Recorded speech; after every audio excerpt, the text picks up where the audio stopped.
here. Now, the card that comes out, well, to be honest with you, there's a lot of cards. The same, similar to Aries that came out, and I accidentally did Aries first. But the Aries are going to have their reading last. But, since it's your birthday, you guys get your reading first.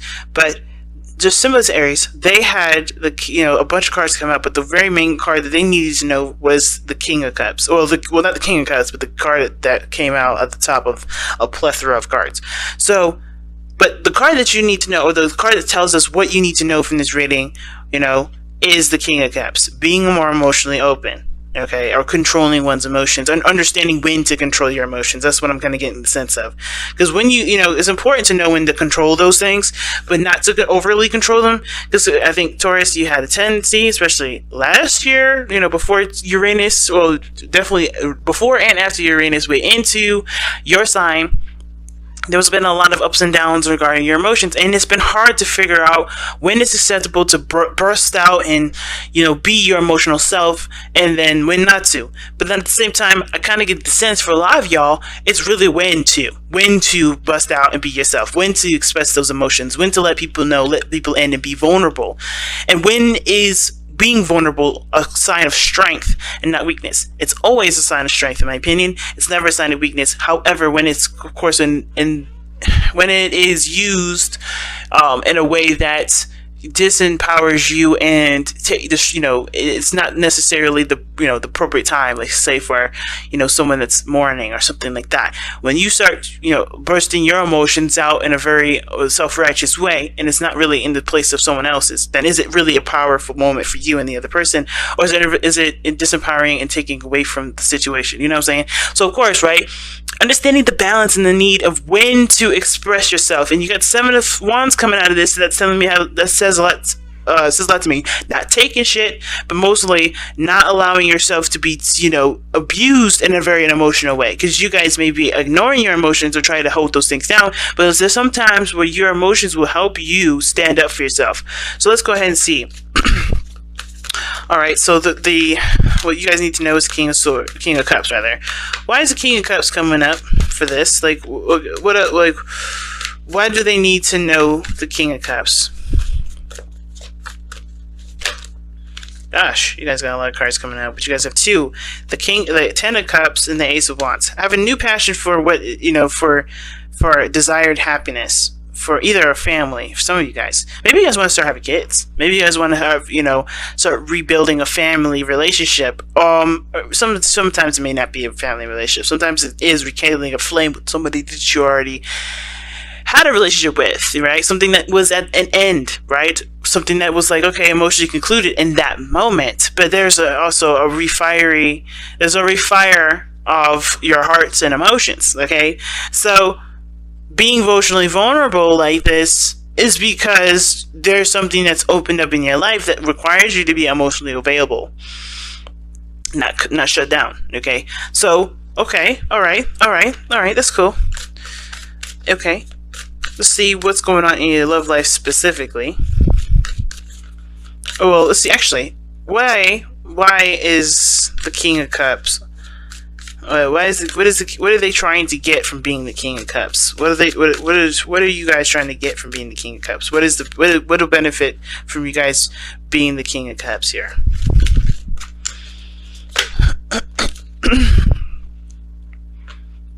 Two of Swords. Okay, like I was saying before, making the hard decision between being emotionally available and when not to be emotionally available, when to be logical and detached. Okay, why is the Two of Swords coming up though? Give us a little more information. What is the decision that they need to make? What decision is it that they need to feel like they need to make? Oh, I had a feeling that was going to come up. Yep. And the 5 of Coins coming out like this. Dudes. Okay. Y'all need to figure out when it's appropriate to be emotional, when not to be emotional, when it comes to making a decision about what you need to be leaving behind that doesn't work for you. I think you guys have been struggling with something for a long time. Maybe it was building a relationship with somebody, or maybe it was that you guys have been struggling with a certain situation that hasn't been paying off. Meaning, like, it hasn't necessarily been giving you what you've been needing, right? It's recognizing what's serving you, what isn't. So that way you can start making the necessary steps to start building towards what does make you happy and what does give you something back. Because the Five of Pentacles, it's not a bad card. Sometimes it's like you need to struggle because there's a certain period in time or certain area in your life where there's nothing to do but struggle. And it's struggling isn't necessarily a bad thing. It builds our strength. It thickens our skin. It improves the situation that was already in a pretty shitty place, right? And there's, like I said, that because of that, right? Because of what struggling does, it's not a bad thing.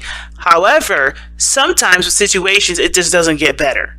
And considering with the Eight of Cups be coming up before the Five of Coins, it tells me that you've been in a situation long enough to know something's not going to get better. So what steps do you need to take? The difficult decision to make that's coming up here has to do with making going in a direction that may not be ideal for everybody in the situation, but it's ideal for you. And it represents a struggle, and it does represent a struggle because this does have a lot to do with your happiness, what you want. You get what I'm saying? So it's hard because I think a lot of you guys attribute a lot of your, I guess, I don't want to say existence, but a lot of your your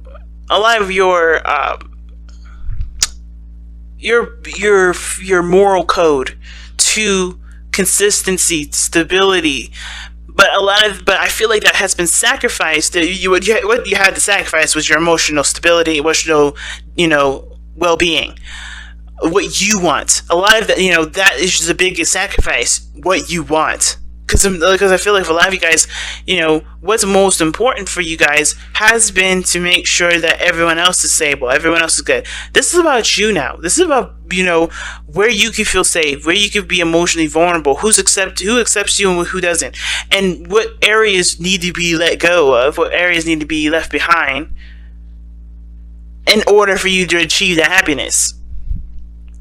But also, I feel like it's actually to bring back your fire. Because some of you guys may have let that fire die. Because maybe if you guys like, well, you know what? My responsibilities are way more important. Way more important than what makes me happy. And now you're in that conflict because you have something that's right in front of you that you want. And now you're kind of torn between two areas. Like, okay, this is what I want, but this is what I've been doing for a long time. Do I continue to struggle and continue to go down this path where I know I'm not going to be happy? Because obviously, no matter what you've done, it still has ended up a certain way. Or am I going to, put myself in the situation to get to where I want, but end up sacrificing what I've been holding down for some time now that has already been struggling to keep up? It's very weird that that's interesting to me, because, this reading already is giving me vibes of empowerment. Like you guys are ready to start going after what it is that you want because you realize that other people are never going to appreciate what you want until you start doing it, right?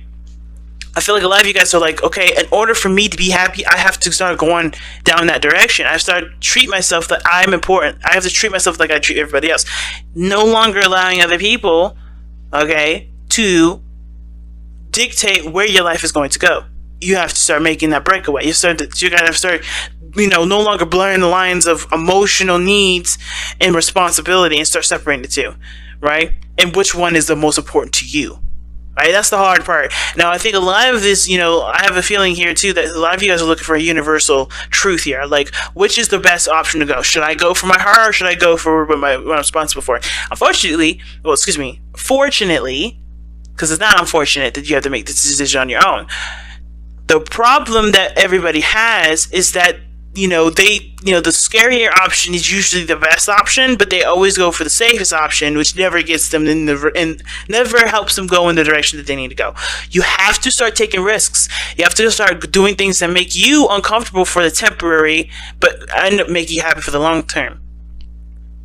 And what does that mean? That means putting yourself first. That doesn't mean you become inconsiderate and selfish in the sense of not looking at what other people need, or not looking in the sense of stepping all over people's toes just to get what you want. But mostly consider yourself so you can be more considerate of others. Not the sense like I'm saying, I think you guys have always been very considerate. I think you guys have been overly considerate. But the problem here has to do with you not considering yourself, putting other people's needs first, and therefore just not being all around wholesome. You know what I'm saying? So, I'm gonna go ahead and like, how is this affecting your love life, y'all? How does this affect your love life? Oh, you got two cards with this again. The Six of Swords came up first, and then the Four of Swords. How is affecting your love life? How this King of Swords, King of Cups is affecting your love life right now? Well, it's keeping you from moving on. I think you guys are stuck in a paradox. Like it's a disaster. Like it's a constant thing it's a constant state of inactivity. I think you had a lot of time to think on it, the Four of Swords. But how this is affecting your love life here, it's not moving forward. Oh, well, excuse me, how you haven't been, how the focus, I think the focus for some of you guys that haven't been really looking at what you guys want, it hasn't been going nowhere. For those of you that have been, focusing on what you want, you're starting to be able to move forward. You're starting to see different horizons, right? You're starting to recognize that there are other things out there better than the situation that you've been putting up with. Whether this is abusive relationship, regarding with whoever, right? This could be with your current partner. This could be in regards to family, because the Ten of Cups is a family card too. So I don't know if you guys have been having a really unhealthy relationships with family, and your obligation to to meet those needs or meet that expectation of what your family put on you has no longer been it's not healthy for you. It's not making you feel good about yourself, right? And therefore it impacts your relationships. It either makes you leave them prematurely, or makes you, or you may feel like you move on, or you have to leave that behind because ultimately, that's not what your family wanted. But you hung up on that. You're hung up on whatever you left on because you weren't finished with it. Or maybe there's a certain area in which you do want to move forward in, but it's been hard to do it because, there's a lot to consider regarding what that will mean for you and people that you attribute to being in your family. You got a lot of fire, and this has to do with what makes you happy, with the people that truly want to support you and make you happy. I feel like the biggest thing is realizing who has your back, who truly is supporting you, and filtering out the network of support and the real network of support, and not just kind of taking anybody's face, taking anybody by their title, if that makes sense. Really seeing how they affect you emotionally and attributing to that towards, where you go or how you continue to entertain this person in your life, or entertain the people in your life, entertain the flow and the treatment and so forth. But most importantly, it's about putting yourself and your needs and your desires first, especially if you haven't been. Now, for some of you guys, because I'm trying to read this a different way here, because this story may not resonate with everybody. But for some of you guys, the reason why the King of Cups is coming up for you guys has to do with perhaps being a more emotionally available for a partner, or being more emotionally attuned to what you need. Or maybe this has to do with healing yourself from a situation that ended in the past and getting your fire back. Because perhaps you've been in a very subdued state for a long time. I mean, you've been numb. You've gotten yourself to a place where you've been numbed up. Because every time I see the King of Cups, I'm like, all right, somebody letting the air flow, or letting that river flow. And I was talking to a Taurus about what breaking means, what breaking someone, what that definition means, and how that happens in so many different ways. You heal by busting through the blockages that come up through the passage of your life, right? We always create little stoppers in our flow, or the flow of our chi, usually because that is what either society wants. That's how we were taught. That's what showed us to be more stable and more consistent and keep us from feeling pain. But that also keeps us from feeling passion. Sometimes those blocks keep us from feeling passion. Those blocks are not healthy boundaries that help us to create the burning fire that creates so much beautiful things. And you have that. You have the fire. But what is blocking that power? And what does breaking mean? Breaking doesn't have to be an aggressive standpoint.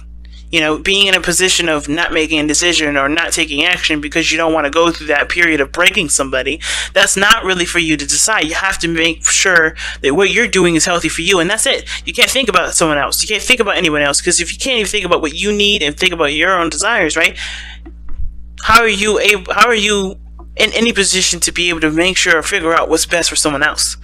right? So you have to make a decision, even if that does break the other person. And that break doesn't have to be aggressive as hell, right? That break can be graceful, it could be sweet, it could be gentle. But you have to show, but really breaking is, like I said to the Taurus that I'm referencing, is the river is breaking the dam that keeps the river from flowing. What isn't making your river flow? What dam is stopping you from being able to achieve what you want? What things do you have to move on from? What things do you have to move on from that's put you in a state of numbness? And it could be something that's difficult to express or difficult to to go through. Some of you guys, this has to do with moving on from something that did mean something really astronomical, a part of your life, and it's finding a new meaning. Because I think with the Six of Swords, in my opinion, it's finding a new meaning for life. It's finding a new meaning in who you are.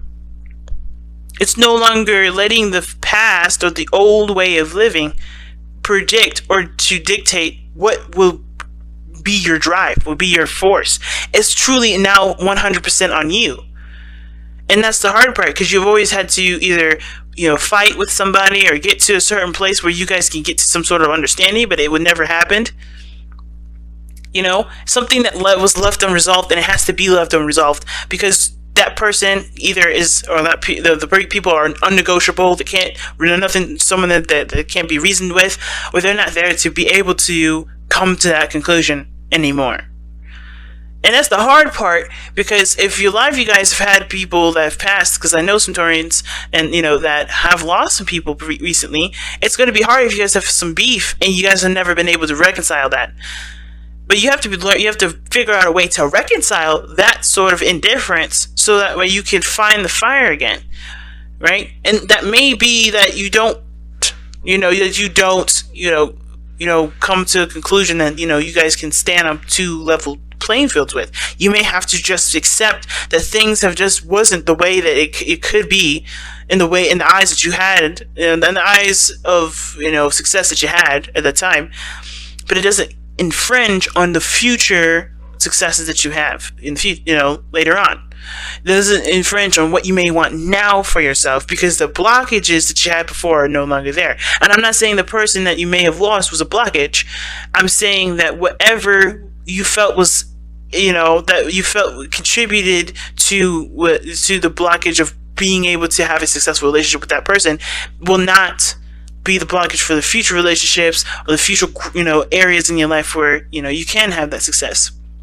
The person was never necessarily the problem.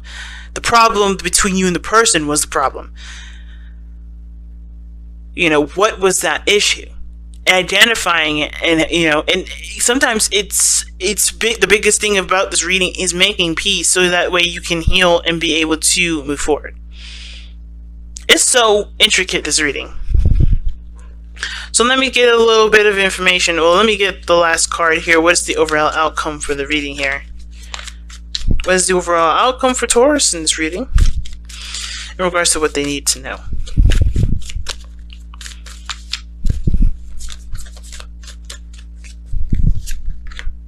Three of Cups. Wow, the card of reunion, the card of fun and happiness. It's a small sample of happiness, but it's joy. I feel like, because these people are celebrating. This is a card of celebration. Now, for those of you that have lost someone, or this has something to do with a situation coming to an end with the Ten of Cups, right? Celebrate the life that it had in a way that that encourages future how do I put this, like future growth, future success, right? The Three of Cups, the outcome doesn't have to necessarily mean that you celebrate the life of, or the journey that was before.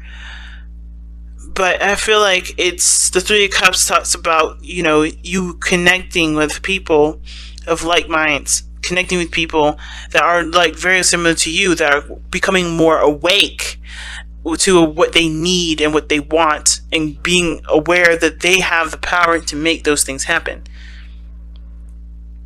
The King of Cups is passive, the most passive king out of all of them, but he still is avid about going for what makes him feel good, right?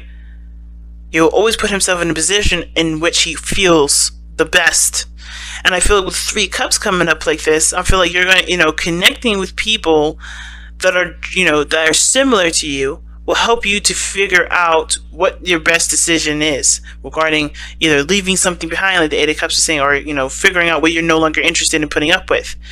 Figuring out through the situation that you've been through already, figuring out what is your tolerance level, figuring out what your new boundaries are, and you either start making progress in relationships that have been struggling for a while, and really, putting in either a college try, which I don't believe you guys haven't been, but like figuring out figuring out if something serves you and what doesn't, and start making progress in what areas that do benefit you and what do serve you. No longer putting effort in something that doesn't. Follow the moon. Okay, trust your intuition. That's the card that comes out. The King of Cups is very good with that too. He's very intuitive. Very intuitive. And the reason why and how he's intuitive is by looking at his emotions and looking at what he wants and looking at how he feels in every moment, in every situation. He's on top of his emotions. He doesn't let them get the best of him, and he doesn't hold them back either. Is knowing the importance of of the flow, understanding the flow. Okay, and I feel like the moon is never. I would say this too, guys, because I think the biggest thing that you guys are gonna have to face right now for the next 8 years is that you're gonna be facing the moon a lot, and it's a really weird. Okay, sorry about that if you guys hear that in the background. What the hell is going on? But anyway, the moon, I know the Uranus is not the moon, but the Uranus is very similar to it in the sense of like you can never predict what's going to happen. But it doesn't mean that you can't create beautiful things from unexpected events. You can't be graceful in an unexpected event. That doesn't mean any of that. You can be all those things. You can do the best that you can. You can grow in astronomical ways. You could be successful. And you don't even, because you took advantage of a situation. You could be successful because you are prepared to handle unexpected things. By being more in tune with yourself. By being more in tune with your environment, by putting yourself in a situation that that no matter whatever comes, you can be prepared to handle it in the best way possible because you are in tune to your needs, to your spirituality, to that area that needs the most support. It needs the most patience and the most and the most care, which is your heart. The more you're compassionate with your emotions, and the less you start trying to push it into a box or let it explode in all kinds of different areas, the better the unknown seems to be. Because you're more in the focus on the present, and whatever happens in the present and happens in the now, you can, you'll be more confident in being able to handle versus an unstable area of emotional chaos, right? Because whatever you suppress, whatever you let go crazy, how are you going to know how to handle it properly if you don't focus on centering yourself and focus on what your true needs are versus just kind of saying, no, this emotion isn't needed, or no, I have, or oh my God, this is important to me, or this is something that I have to, kind of explode on. It's a balance of both.